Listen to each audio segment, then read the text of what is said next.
বিসমিল্লাহির রহমানির রহিম নাহমাদুহু ওয়া নুসাল্লি আলা রাসূলিল কারীম আম্মা বাদ। উলামা পরিষদ শেরপুর কর্তৃক আয়োজিত ফিলিস্তিনের গাজায় মুসলিম মুসলমান নারী শিশুর উপরে ইসরায়েলি বর্বর হামলা এবং ভারতের অমুসলিমদের কর্তৃক হোলি খেলা নামে মুসলমানদের মসজিদ ঢেকে রাখা এবং মুসলমানদের অবমাননার বিরুদ্ধে আয়োজিত আজকের প্রতিবাদ সমাবেশ এবং বিক্ষোভ মিছিলে উপস্থিত সম্মানিত উলামায়ে কেরাম, সর্বস্তরের তাওহীদি জনতা, সর্বস্তরের সুধী, প্রিয় হাজরিন, আজ হচ্ছে 20 রমাদান, যে রমজান মাসে বদরের যুদ্ধ সংঘটিত হয়েছিল। যে বদরের যুদ্ধে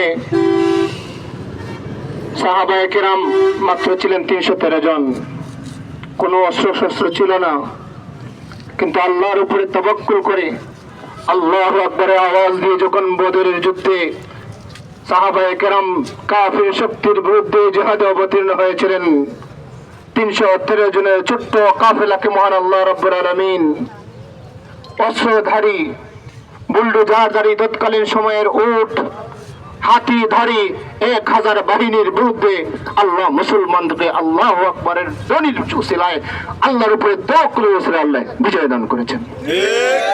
এই মহিমান্বিত রমাদানের পূর্ব পর্যন্ত আপনারা জানেন, দীর্ঘদিন ফিলিস্তিন এবং গাজার শান্তি চুক্তি, দীর্ঘ প্রায় 55 বছরের ইতিহাস।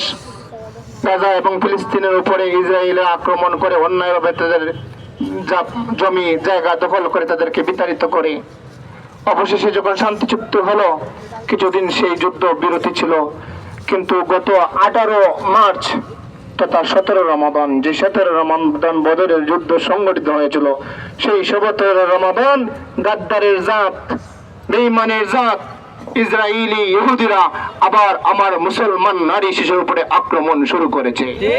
তা সহ্য করা যায় না। আজকের সমাবেশ আজকে শুধু শেরপুরে নয়, সমস্ত বাংলাদেশে, বিশ্বের দিকে দিকে মুসলমান যার যার অবস্থান থেকে প্রতিবাদের আওয়াজ তুলেছে। বিশ্বনবী মুহাম্মদুর রাসূলুল্লাহ সাল্লাল্লাহু আলাইহি ওয়াসাল্লামকে প্রমাণ দিয়েছে, বিশ্বের যেখানে কোনো মুমিন আক্রান্ত হবে, বিশ্বনবী সাল্লাল্লাহু আলাইহি ওয়াসাল্লামের কাটি উম্মত ঘরে বসে থাকতে পারে না। প্রিয়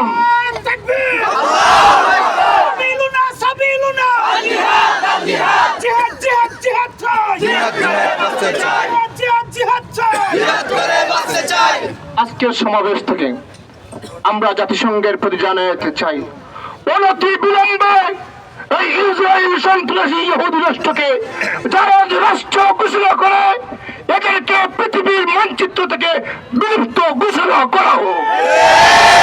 পৃথিবীর মানচিত্রে এই ধরনের সন্ত্রাসী রাষ্ট্র আমরা দেখতে চাই না। দ্বিতীয়ত, আমাদের বাংলার সম্মানিত বর্তমান প্রধান উপদেষ্টা সহ উপদেষ্টা পরিষদের সবার কাছে আমাদের অনুরোধ থাকবে, বিশ্বের বিভিন্ন দেশের পার্লামেন্ট থেকে নিন্দা প্রস্তাব উত্থাপিত হয়েছে। আমরা চাই আমাদের স্বাধীন বাংলাদেশ থেকে, পার্লামেন্ট থেকে এবং প্রধান উপদেষ্টা এবং উপদেষ্টা পরিষদের মাধ্যমে অনতি বিলম্বে গাজায় মুসলমান হত্যা, এই পবিত্র মাহে রমজানে আমাদের যখন সাহারি ইফতারের জন্য আওয়াজ কানে আসে, মুয়াজ্জিন সাহেবদের কণ্ঠে আজান শুনে আমরা ইফতার করি, মুয়াজ্জিন সাহেবদের কণ্ঠে সাহারির জন্য যখন ডাকা হয়ে উঠি, সেই মুহূর্তে, এই রমজানের মুহূর্তে আমার গাজার মুসলমান নারী শিশুর ঘুম ভাঙে, জীবন চলে যায় রকেট বোমার মুহুর্মুহুর আঘাতের কারণে। যদি ঠিক কিনা? আমরা চাই আমাদের বাংলার প্রধান উপদেষ্টা অনতি বিলম্বে নিন্দা প্রস্তাব উত্থাপন করবেন এবং গাজায় মুসলিমদের উপরে নির্যাতনের বিরুদ্ধে বলিষ্ঠ ভূমিকা পালন করবেন ইনশাআল্লাহ। তৃতীয়ত, আমরা যারা মুসলমান আছি, আমরা প্রতিবাদের সাথে সাথে আমাদের যার যতটুকু সামর্থ্য আছে সেই সামর্থ্য থেকে কাফির বেঈমানের কোমর ভেঙে দেওয়ার জন্য, তাদের অর্থনৈতিক ব্যাকিং পাওয়ার ভেঙে দেওয়ার জন্য যা যা করা দরকার আমাদেরকে করতেই হবে। দুঃখ লাগে, মুসলিম এখনো মুসলিম, অনেক মুসলিম আছে ইফতারের সময় কোকা কোলা খায়।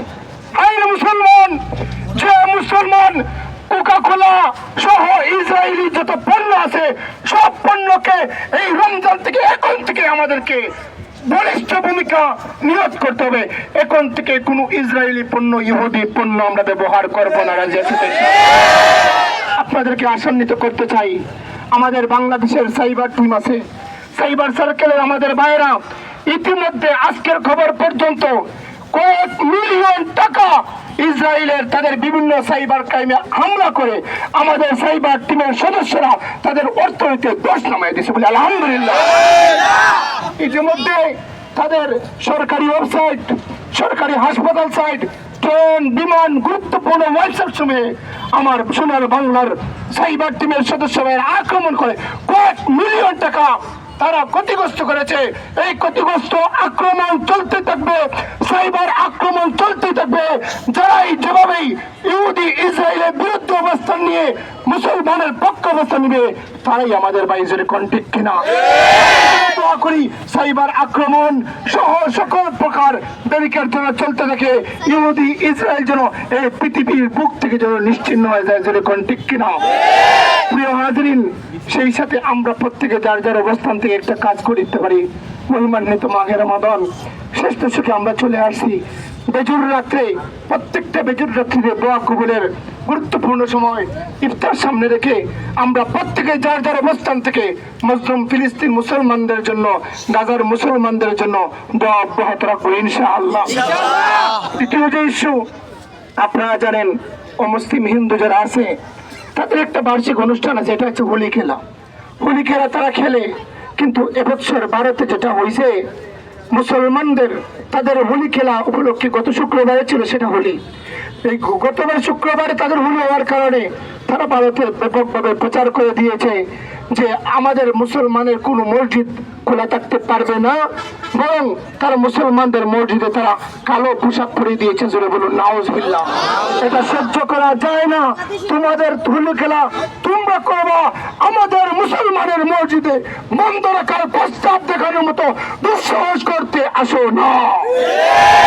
সেই সাথে দুঃখজনক, তাদের এই হোলি খেলার মাধ্যমে যখন আমাদের মুসলমান মা বোনের রাস্তা দিয়ে যখন যাচ্ছিলেন, তাদের উপরে যখন তারা হোলির রং নিক্ষেপ করছিল, তখন আমাদের এক ভাই, ভারতীয় এক ভাই, পশ্চিমবঙ্গের, তার নাম ছিল শাকিল, তিনি যখন প্রতিবাদ করেছিলেন, খুব দুঃখজনক ভাবে ভারতীয় হিন্দু সন্ত্রাসীরা আমার সেই ভাইকে শহীদ করে দিয়েছে।